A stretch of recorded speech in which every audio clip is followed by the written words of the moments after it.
What's up, everyone? Welcome to Garage 13. Come on in.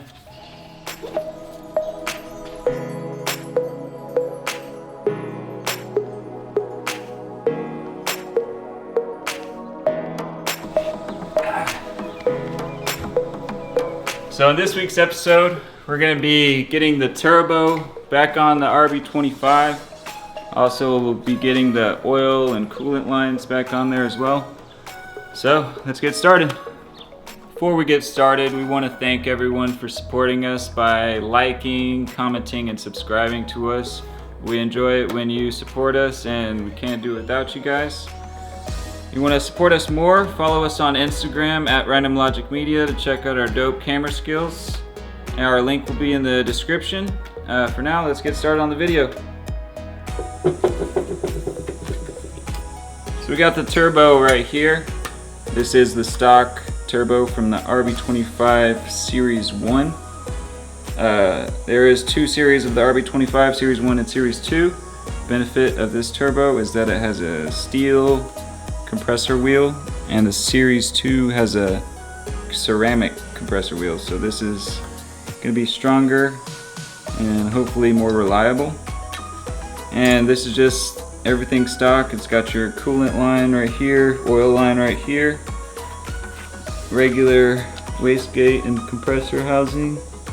We will have to take care of these studs because when removing the elbow did not come off properly, so I had to,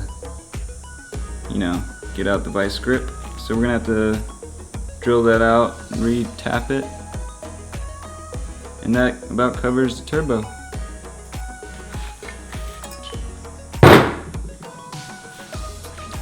So for now, we're just going to be using the stock exhaust manifold. I painted it black just to make it look a little more presentable, even though you can't really see it. Oh well. And I'm going to be using a new gasket, which also came in the rebuild kit. And if you're wondering about this, I have it right here, so don't worry about it. And then right next to that, we have the screamer pipe. I assume it's from eBay. It's just, it came with the car, so I didn't purchase this. This is where the wastegate goes, so it makes it super loud and not street legal. So hopefully we don't get pulled over with that in the future, but it makes it sound super good, so that's why everybody puts it in. And that's about it for the turbo and manifold.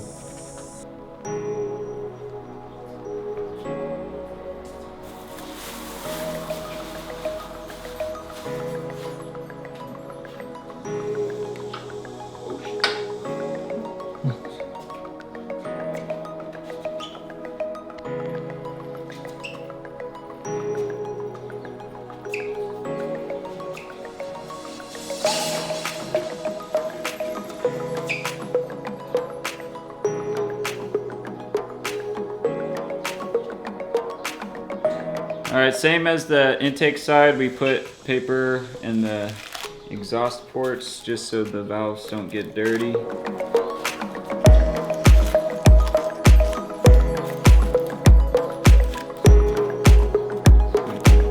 A common problem when removing the exhaust manifold is the exhaust studs come out of the head.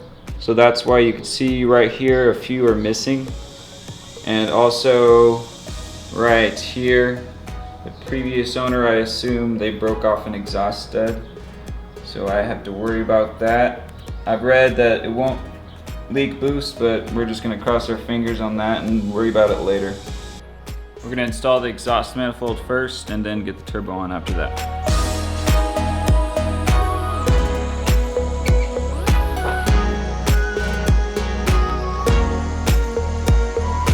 So same as installing the intake manifold, you just want to line up the gasket and slide it. That's the wrong way.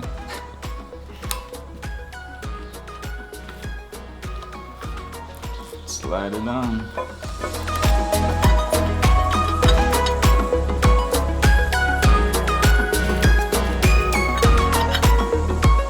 Boom.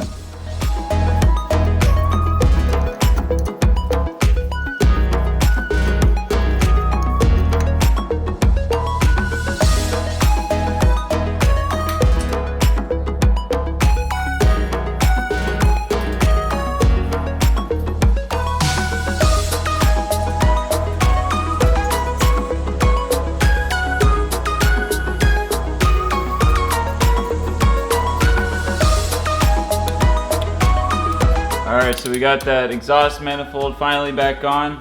So time to get the turbo installed.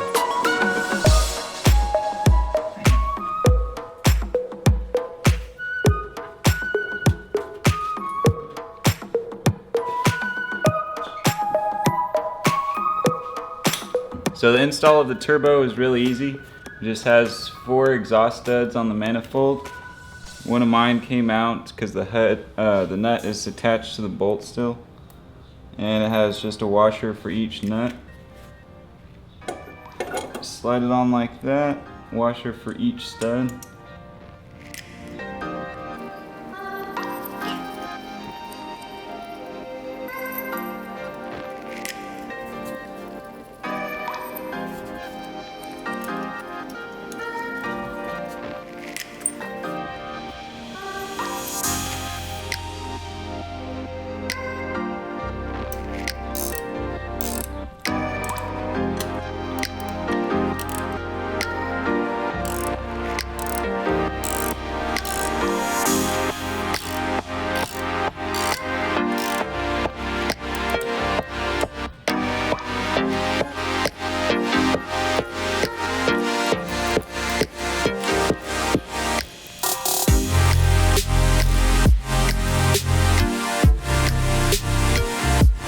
Alright, so we got the turbo back on, and now we're going to install the spout for the intercooler piping, and then after that we're going to get the turbo lines back on.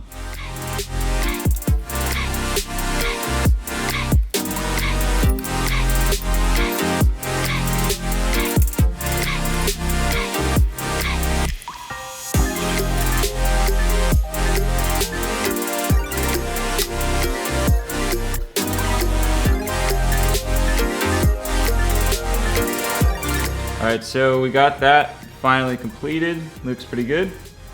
Now we're going to get the oil and coolant lines on this side of the engine installed. I think it's about 4 or 5 lines. Pretty easy.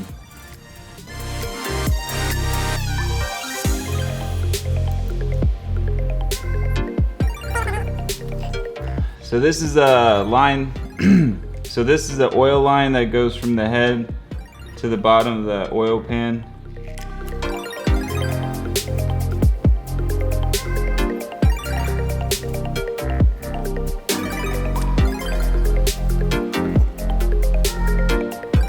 Alright, so the line that we're putting on right now is one of the coolant lines for the turbo. This turbo is oil and coolant cooled. And also, a lot of people that run the Rb20 engine use this turbo as a easy upgrade to get a little bit more power.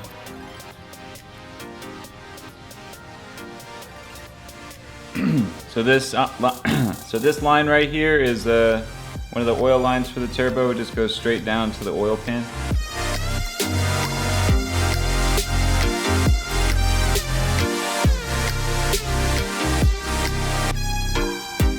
So this is the last oil line for the turbo. The reason why it has this loop is just so the oil travels a little bit further and cools itself off.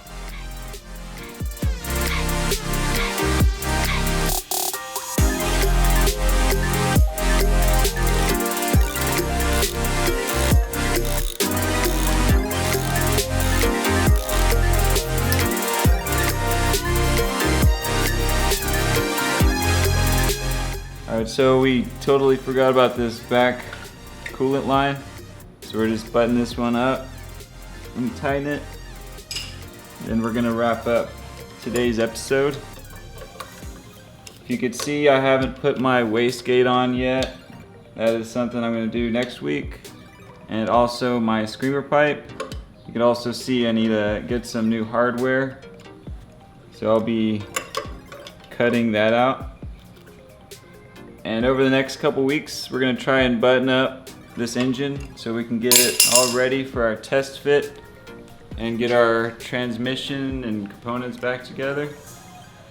So tell me what you think about the engine so far. Leave us a comment below. Give us a thumbs up. Subscribe if you haven't already. And peace out.